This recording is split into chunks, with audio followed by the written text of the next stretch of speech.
जय श्री लक्ष्मी नारायण मेरे प्यारे दोस्तों। आज हम आपको एक बहुत सुंदर कथा भगवान जगन्नाथ और भगवान हनुमान जी की सुनाने वाले हैं। आइए जानते हैं इस कथा में। ओसा के तट पर विशाल महासागर में समुद्र देव अपनी भक्ति में व्याकुल थे। उनका हृदय भगवान जगन्नाथ के चरणों को छूने की तीव्र इच्छा से भरा हुआ था। इतनी प्रबल भक्ति में उन्होंने अपनी लहरों को असीम गति दे दी, जिससे पूरे तट और आसपास के शहर में भारी हलचल और भय फैल गया। लोग समझ नहीं पा रहे थे कि इस विनाशकारी लहर को कैसे रोका जाए। समुद्र देव की लहरें लगातार बढ़ती जा रही थी। शहर के लोग अपने घरों में सुरक्षित होने की कोशिश कर रहे थे, लेकिन संकट कम होने का नाम ही नहीं ले रहा था। भगवान जगन्नाथ सोच में पड़े कि समुद्र देव को कैसे नियंत्रित किया जाए और शहर को सुरक्षित रखा जाए। तब उन्होंने हनुमान जी को बुलाने का फैसला किया। जगन्नाथ जी हनुमान जी से बोले, हनुमान, तुम्हारी शक्ति इतनी महान है कि तुम ही समुद्र देव को नियंत्रित कर सकते हो। यदि तुम समुद्र देव को रोक दोगे तो शहर सुरक्षित रहेगा। हनुमान जगन्नाथ जी से बोले, प्रभु, आपकी आज्ञा मेरे लिए सब कुछ है। मैं तुरंत समुद्र देव के पास पहुंचकर उन्हें नियंत्रित करूंगा।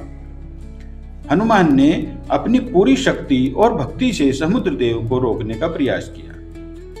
उनकी दृष्टि और सामर्थ्य इतना प्रबल था कि समुद्र देव कुछ समय के लिए शांत हो गए। शहर के लोग राहत की सांस लेने लगे। लेकिन जब भी शहर में कहीं राम भजन या कीर्तन होता, हनुमान जी अपनी भक्ति में वहां पहुंच जाते। उनके जाते ही समुद्र देव फिर से सक्रिय हो जाते और शहर पर संकट मंडराने लगता। भगवान जगन्नाथ ने यह देखा और गहरी सोच में डूब गए। उन्होंने महसूस किया कि हनुमान जी की शक्ति इतनी प्रबल है कि कोई भी उन्हें रोक नहीं सकता। जगन्नाथ जी समुद्र देव के तट पर आए। लहरें धीरे धीरे किनारे से टकरा रही थी। उन्होंने देखा कि हनुमान अपनी प्रभु की भक्ति में लीन है। जगन्नाथ जी हनुमान जी से बोले, तुम्हारी भक्ति और शक्ति अद्भुत है। तुम्हारा प्रेम देखकर मैं बहुत प्रसन्न हूं, पर अब समय आ गया है कि तुम्हारी शक्ति को सही दिशा मिले। इसलिए मैं तुम्हें बांधने वाला हूं। यह बंधन डराने या रोकने के लिए नहीं, बल्कि तुम्हारी शक्ति और भक्ति को संतुलित करने और शहर को सुरक्षित रखने के लिए है। हनुमान थोड़ी देर चुप रहे, फिर उन्होंने सिर झुकाकर कहा। हनुमान जगन्नाथ जी से बोले, प्रभु, यदि आप चाहते हैं कि मैं यहीं रहूं तो मुझे यहीं रहने दीजिए। मैं आपके द्वार पर सेवक बनकर हमेशा रहूंगा। आपकी रक्षा और सेवा ही मेरा जीवन है। जगन्नाथ जी हनुमान जी से बोले, तथास्तु। तुम यहीं रहोगे, सेवक बनकर, रक्षक बनकर और साक्षी बनकर। यही तुम्हारा वरदान है। इसके बाद भगवान जगन्नाथ जी ने भगवान हनुमान जी को बांध दिया। यह बंधन उन्हें दंड देने के लिए नहीं था, बल्कि उन्हें एक स्थान पर स्थिर रखने के लिए किया गया था। भगवान हनुमान जी ने बिना किसी संकोच के इस बंधन को स्वीकार किया, क्योंकि उनके लिए प्रभु की आज्ञा ही सर्वोच्च धर्म थी।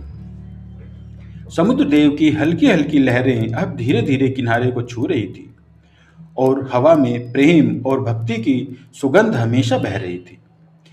यही स्थान बाद में हनुमान मंदिर के रूप में प्रसिद्ध हुआ।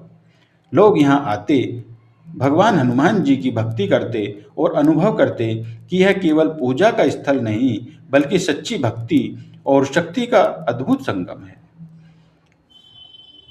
तो यह थी भगवान जगन्नाथ और भगवान हनुमान जी की एक छोटी सी कथा। आपको कैसी लगी आप कमेंट में अवश्य बताइएगा। और जय जगन्नाथ, जय सियाराम, जय श्री पवन पुत्र अवश्य लिखिएगा। तो प्रेम से बोलिए, जय जगन्नाथ, जय दीनानाथ, जय मधुसूदन, जय सियाराम, जय जय सियाराम। राधे राधे।